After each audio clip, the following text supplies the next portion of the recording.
Pues hoy tenemos un super programa. En realidad por ahí es la cereza del pastel o es la joya de la corona, ¿no? Como le menciona Alexander, que es el pecado de la soberbia, el mayor de los pecados. Y quisiera empezar con ustedes con esta pregunta. ¿Por qué, Marco, por qué se considera que es el mayor de los pecados capitales, Marco? Porque la persona con soberbia se pone por encima de los demás a priori. Ni lo duda, ni hace reparo en ello, simple y sencillamente se siente superior que los demás. Y desde esa perspectiva, pues obviamente se siente con muchos más derechos y tal vez con menos responsabilidades que los demás. Muy bien, gracias, Marco. Alexander, fíjate que de latín me puse a revisar la epistemología, ¿no? De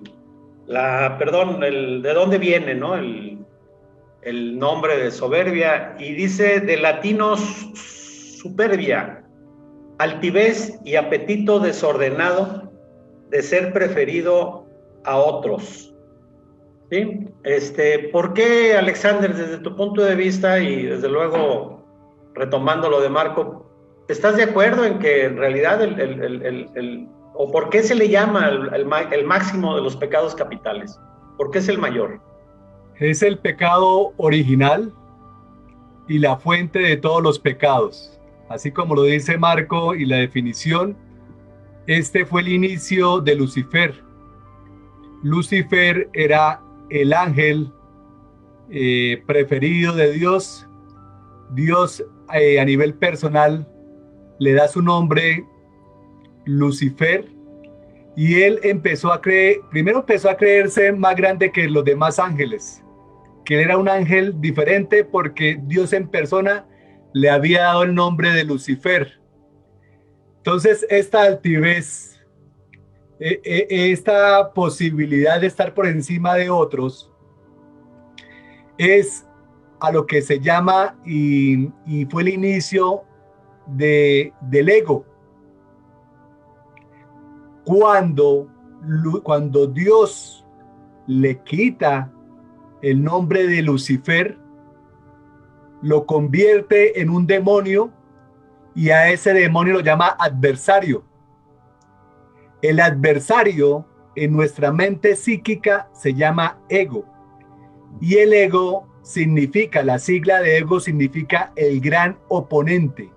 Entonces, cuando las personas experimentamos un diálogo interno, el cual puede ser desde el orgullo, ¿sí? Puede ser desde el dependiente, es cuando estamos experimentando el ego, significado que se llama gran oponente, y por eso el ego, en este caso la soberbia, se convierte como el pecado original o la fuente de todos los pecados. Sergio.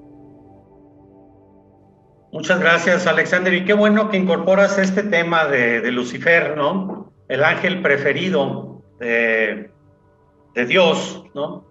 Y efectivamente ahí, al parecer, incluso desde la religión católica está el origen, ¿no? De este pecado, efectivamente, que es el capital, porque es creerse superior, ¿sí?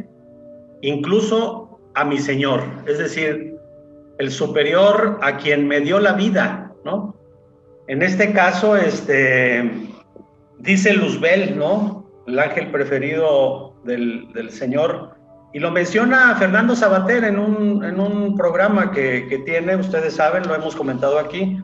Fernando Savater, filósofo español, escribió, además del libro de los 10 mandamientos, escribió el libro de los 7 pecados capitales. Y su libro inicia justamente con el de la soberbia. Y ha hecho una serie de programas, Fernando, en donde hace un diálogo muy interesante con el demonio. Y dice de Luzbel, ¿no? Dice, oye, tú dijiste, no serviré, no me inclinaré ante ti, ni ante ninguna otra criatura. Y entonces dice Sabateri, creo que es muy importante contextualizarlo en esto, como lo estás manejando Marco y Alexander, es no admitir vinculaciones de gratitud con lo que es más alto que nosotros, ni semejanza con los que son nuestros iguales, ¿no? ¿Cómo ves esto, Marco? Sí, tal cual. Y dejaría yo un poquito a un lado este tema de gratitud. No porque yo sea ateo o algo así, no, la verdad es que me siento una persona, soy bendecido, me siento bendecido y soy muy agradecido. Me preocupa más en la tierra, me preocupa más el tema con los otros, ¿sí? Este tema de la igualdad como principio, ¿sí? Cada quien va haciendo sus propios méritos, cada quien va medrando, cada quien va haciendo su propio camino, cada quien va esforzándose para lograr lo que quiere en la vida y disfrutarla como cada quien lo quiere disfrutar. Esa es una responsabilidad personal, ¿sí? El tema es, desde la soberbia, esta falta de contacto con uno mismo y contacto con los otros. Despegarme por encima de los demás y verlos así. ¿Sí? Cuando nosotros hacemos el esfuerzo de crecimiento personal a través del estudio, a través del trabajo o a través de la creación, que no necesariamente tiene que ver con mucho trabajo, ¿eh? El crear, ¿sí? Puede ser desde 1 hora al día o 2 de trabajo y con eso, ¿eh? Sin embargo, el tema de que cada quien como lo haga no le da un mayor valor en cuanto a temas de dignidad, en cuanto a temas de valor como principio humano. Entonces el soberbio deja de tener contacto.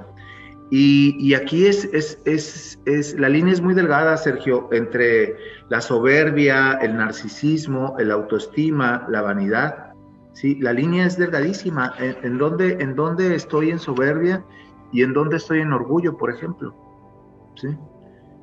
¿Hasta dónde queda? Y pienso que tiene que ver con el darle valor al otro. Así sea alguien que que se dedica a las artesanías o a los oficios manuales o ande mendigando, pues, ¿por qué no decirlo de esa manera? No. Así viva en tal colonia de la periferia, no. O sea, valemos lo mismo como principio de vida. A ver, para irnos centrando y llegando a acuerdos, entonces el pecado de la soberbia, por ser el mayor, es el origen de todos los pecados, porque es sentirme superior a otros, a todos, y yo ser el chido one de la película, el number one, ¿no? El macho alfa dominante. Ya tocaremos ese tema un poquito más adelante, y efectivamente es el menosprecio al otro, ¿no? Y en ese sentido, Alexander, esta línea delgada que menciona Marco, ¿cómo verías? ¿Es orgullo de lo que soy o menosprecio del otro? Bueno, entonces la soberbia es un deseo de sentirse más importante que el otro. La sola definición lo coloca en un plano inferior. ¿Por qué? Porque la persona no ha podido contactar con su verdadero yo, con su ser real.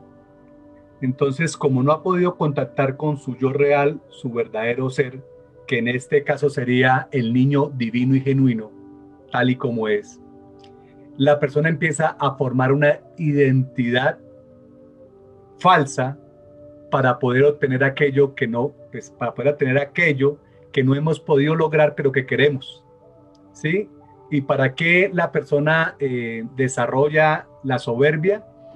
Como una forma de asegurarse que lo quieran, como una forma de asegurarse que es importante, pero ese querer y ese ser importante lo lleva a tener una creencia sobre sí mismo de ser superior, y como puede ser superior, empieza a manipular para tener el control, y desde esa manipulación y control es como la persona soberbia hace para poder sobrevivir, porque, como lo dice bien Marco, no está conectado con los otros, y al no estar conectado con los otros, está en contra de los otros. ¿Sí? Eso es importante. Como no está conectado con los otros, está en contra de los otros.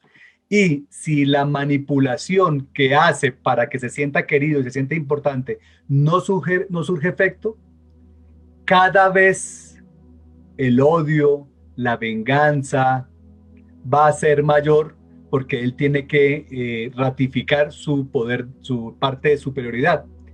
En este caso, Donald Trump, que está en estos momentos, la semana candente de las elecciones presidenciales, yo siento que los votantes le cobraron la soberbia. Yo siento que él representa la soberbia como persona. Ahí vamos hilando la discusión. Muy bien, gracias.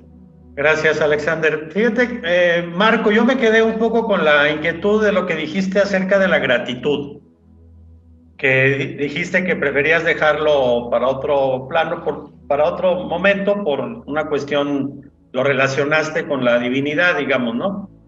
Hasta donde alcancé a percibir. Pero yo creo que aplica también, y bueno, yo lo veo en el consultorio y lo aplico con mis pacientes, es cuando nos sentimos superior a nuestro creador. Yo me refiero cuando nos sentimos superior a nuestros padres, cuando juzgamos a nuestros padres, y cuando decimos, es que yo no voy a ser igual a ti, ¿sí? Y yo soy mejor que tú, y yo voy a hacer las cosas diferente a como yo vi que tú las hiciste.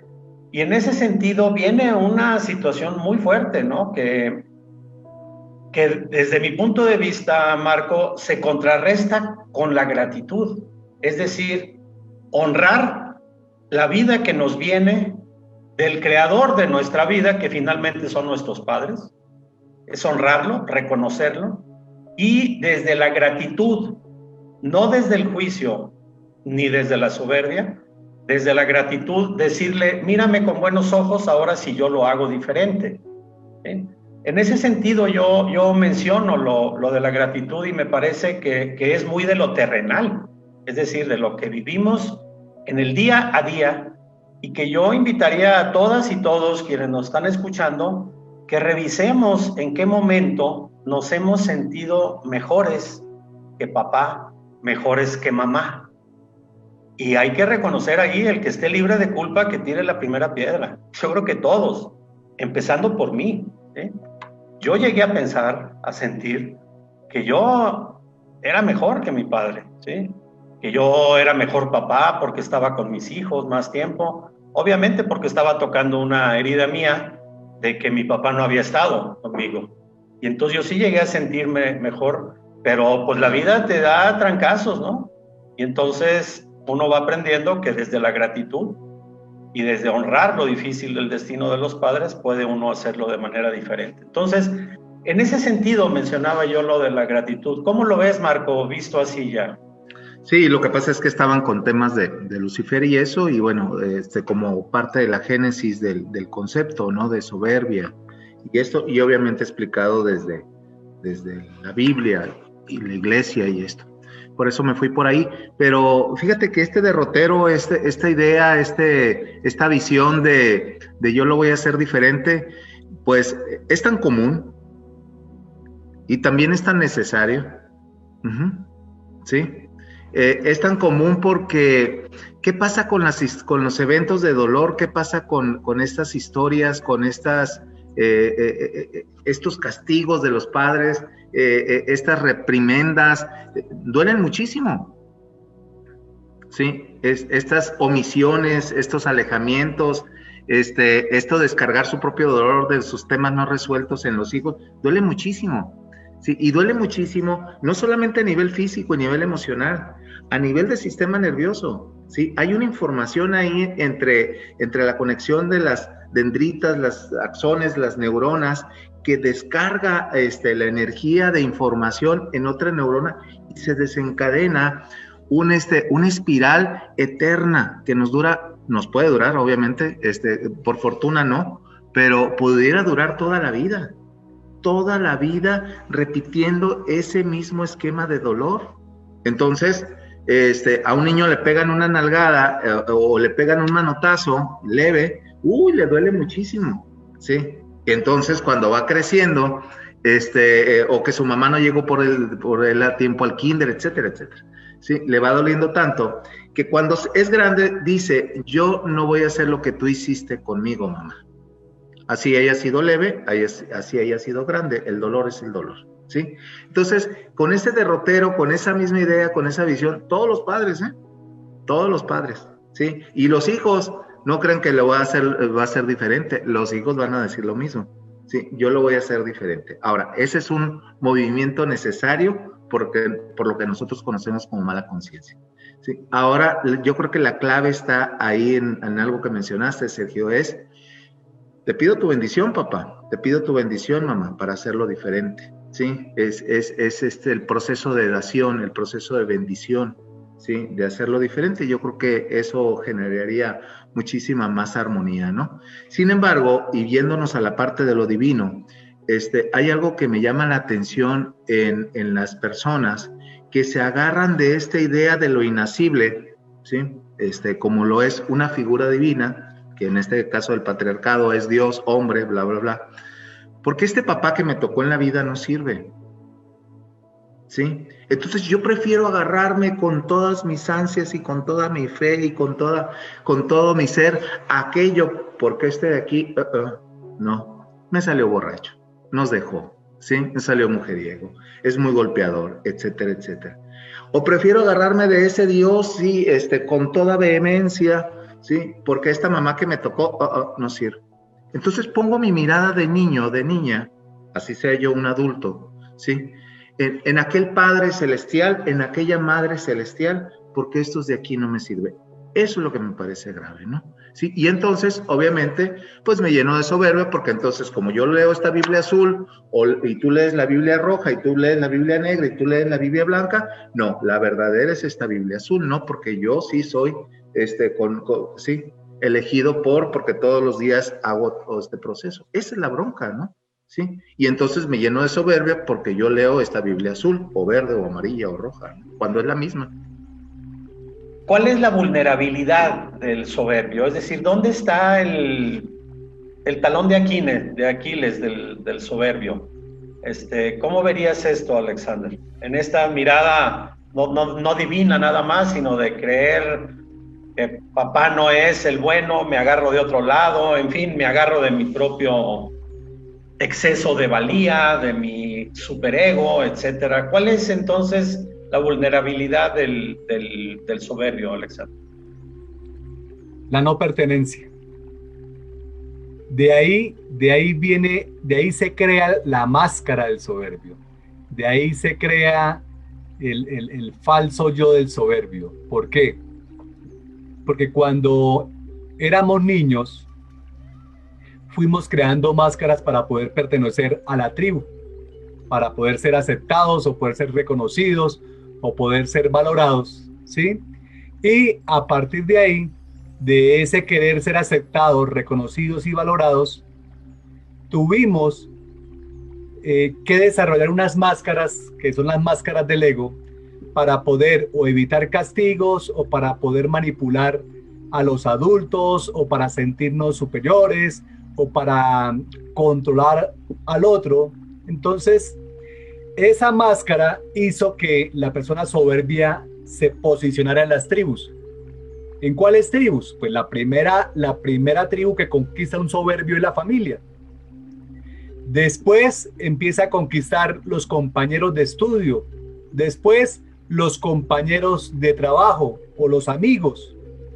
Cuando el soberbio no se le hace venia o no se le sigue la cuerda, como decimos aquí en Colombia, no se le sigue esa referencia hacia sí mismo, esa es la vulnerabilidad, porque él va a sentir que no pertenece. ¿Qué significa sentir que no pertenece? Que sabe que no puede ganar, sabe que en esa tribu no le van a dar siempre la razón, sabe que no va a poder controlar, sabe que no va a poder juzgar, sabe que no va a poder castigar las cosas como él quiere. Entonces yo siento que la vulnerabilidad de la persona soberbia es la no pertenencia, porque empieza a experimentar que no se acepta, empieza a experimentar que no se valora, que no se reconoce, que no se comprende. ¿Y qué es lo que quiere la persona soberbia? Siempre recibir la atención, siempre sentirse importante y apreciado. Entonces yo siento que la vulnerabilidad es la no pertenencia. Sí, adelante, Marco. Sí, excelente, ¿no? Y bueno, lo estamos viendo aquí con el país vecino ahorita, este tema de ya no pertenecer como la figura presidencial. Agrego nada más, desde mi punto de vista, por supuesto, Alexander, y Sergio, el no reconocimiento y la no aceptación, como parte de necesidades vitales, fundamentales, para un desarrollo de una sana autoestima, ¿sí? Y sí, la pertenencia como principio. Nada más el tema es el reconocimiento, que yo creo que es parte de la pertenencia, y la aceptación. No sé, estoy pensando en voz alta, pero los quiero agregar como tal, ¿no? El reconocimiento y la aceptación como personas, porque de lo que se va llenando este niño adolescente y luego adulto o adulta, que desemboca en soberbia, es precisamente de esta sed de venganza, o consciente o inconsciente, pero hay una sed de venganza. Y entonces hay una necesidad de enaltecerse a sí mismo para ser reconocido, ser aceptado, y obviamente, como bien lo dices, Alexander, pertenecer a la tribu, a la comunidad, ¿no? Y Alexander, ¿querías comentar algo? Sí, lo que pasa es que el soberbio, como es el pecado original, el pecado de todas las fuentes, cuando la persona soberbia sufre cuando no consigue lo que espera. Pero ¿qué es lo que está detrás de no conseguir lo que espera? Miedo, rabia, celos, envidia, rencor. Por eso es que la soberbia es la fuente de todos los pecados que hemos hablado. Qué bien lo expresaste, Alexander, muy, muy gráfico. Y creo que queda más claro para todas y todos quienes nos están escuchando por qué el origen de los pecados, de todos los pecados, es la soberbia, ¿no? Es de no pertenecer, de no ser reconocido, de no ser aceptado. En ese sentido, Marco, la herida de la infancia que produce la soberbia, ¿sería la herida del rechazo?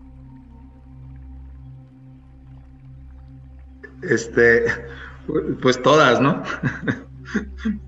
Todas. Estoy de acuerdo. Así como es todos los pecados, la soberbia, me parece que el soberbio tiene su origen en las 5 heridas, ¿no? Sí, es que bueno, si pienso en el rechazo, si pienso en el abandono, si pienso en la humillación, si pienso... La injusticia. Todos, ¿no? Digo, no sé si Alexander tenga alguna otra más específica, pero para mí, pues todos. ¿Cómo verías, Alexander? ¿Con cuál herida lo vinculas más la soberbia? No, yo arranco igualmente con la del rechazo, porque es la primera herida que se origina en las personas. Es decir, así como la soberbia es el pecado original, el rechazo es la herida original. Después, yo diría que el abandono, porque a partir de ahí se crea toda la parte de aquellas personas soberbias dependientes, ¿sí? De ahí se crea la soberbia dependiente, de la herida del abandono. Y una tercera herida sería la humillación. Yo creo que para mí esas tres serían como porque a partir de la humillación se crea la soberbia, el egoísmo soberbio, el egoísmo soberbio y el egoísmo orgulloso. Pero están todas. Lo que pasa es que como para poderlo ejemplificar, el rechazo yo creo que es la herida original y después el abandono, y ya a partir sentir rechazo y abandono desata las otras tres: traición, injusticia, humillación. Que de alguna manera podemos ir viendo cómo, y me pongo a pensar en mí mismo, ¿no? Yo creo que todos quienes estamos aquí, a la hora que escuchamos esto de las heridas, pues todos tenemos un poquito de todo, ¿no? Finalmente, ¿no? O sea, las heridas están presentes en nuestra vida, pero sí, efectivamente, yo sí coincido con ustedes, ¿no? De origen es el rechazo, ¿no? Es esta desconfianza básica, ¿no? Que empieza a tener el niño o la niña desde que nace, y que, como bien has dicho, Marco, tú en otros programas, nace con una herida ya a la hora de ser expulsado, ¿no? Del vientre materno. Es decir, ahí viene el origen, ¿no? De decir, ya no pertenezco, ya no soy del vientre de mamá, ¿no? Tú has trabajado mucho esto, Marco. ¿Por qué no nos lo platicas para poder ir identificando y que no nos apaniquemos, decimos acá en México, que no nos asustemos de tener esta herida del rechazo? Porque esta herida del rechazo finalmente está presente en nuestra biología. Estábamos con mamá y de repente ya no estamos, ¿no? ¿Cómo nos platicas esto, Marco? Porque, insisto, a mí me gusta cómo lo abordas. Que venimos con una herida básica. Sí, bueno, hay varios pensadores, ¿no? Que han ido acuñando esto, pero uno de los que más me gusta es Teilhard de Chardin, sí, sacerdote, filósofo y científico de, no sé, hace 2-3 siglos. Él hablaba de que somos, él empezó, bueno, es uno de los que empezó con esta idea de que somos seres espirituales viviendo una experiencia humana, ¿sí? Somos seres espirituales que encarnamos en esta parte genética gracias a papá y gracias a mamá.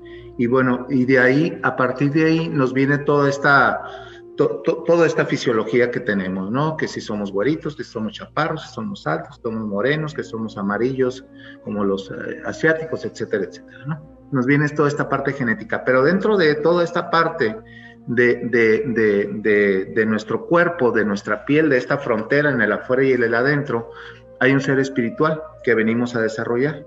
Y ese ser espiritual ya trae un tema, ¿sí? Que varios autores ya los ponen como las heridas del alma, ¿sí? Que las hemos mencionado varias veces aquí.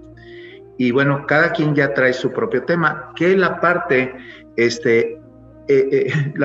contextual, que son los padres, la familia, el sistema, la cultura, la sociedad, la comunidad donde vivo, la escuela donde fui, etcétera, etcétera, toda esta parte cultural va reafirmando esa herida, ¿sí? Y entonces vamos desarrollando mecanismos de defensa que algunos autores les llaman máscaras, no máscaras porque suena hipocresía, ¿no? Cuando hablamos de máscaras, pero en este caso de la psicología se llama mecanismos de defensa. Y en este caso, el que tiene la herida de rechazo, por eso me hace un poquito de ruido con el tema de la soberbia, el tema del rechazo. Sí considero que también está ahí la soberbia, pero el que tiene la herida de rechazo, en verdad que tiende a huir. Sí, yo lo he visto, sí lo he visto, o sea, les cuesta muchísimo trabajo subir 1 kilo de peso. Sí, qué envidia diríamos muchos, ¿no? Sí, les cuesta muchísimo trabajo y son flaquitos y son quebradizos y se sientan en la esquina del sofá como si quisieran huir, desaparecer y bueno, podemos mencionar todas, ¿no? Ya estaremos abordando en los siguientes programas sobre ello. Pero bueno, lo que tú me pides ahorita, Sergio, por ahí va. Ahora, es importantísimo entender que morimos y nacemos, ¿sí? Morimos y nacemos. Entonces, Melanie Klein hablaba de psicoanalítica, de cepa, ¿no? Y una de las principales teóricas del psicoanálisis hablaba de esto. El niño a veces nace, regularmente se le nota con rabia, Los niños nacen con rabia porque son arrancados desde esta parte etérea espiritual. Y pues, aquí está, ¿no? En este planeta Tierra. O sea, ¿por qué estoy aquí? Sí, hay una sensación, digo, el niño no lo piensa y bueno, todo esto es teoría, ¿no? Pero hay esta sensación del niño de traer mucha rabia. Ahora, lo que venimos desde esta perspectiva teórica, lo que venimos a desarrollar en la vida es el amor. Pase lo que nos pase y vivamos lo que vivamos, es lograr el amor, ¿sí? En toda la magnitud de la palabra y todo lo que implica ello. Y luego, ¿sí? Siguiendo esta misma línea, cuando nacemos estamos en este gran útero llamado planeta Tierra.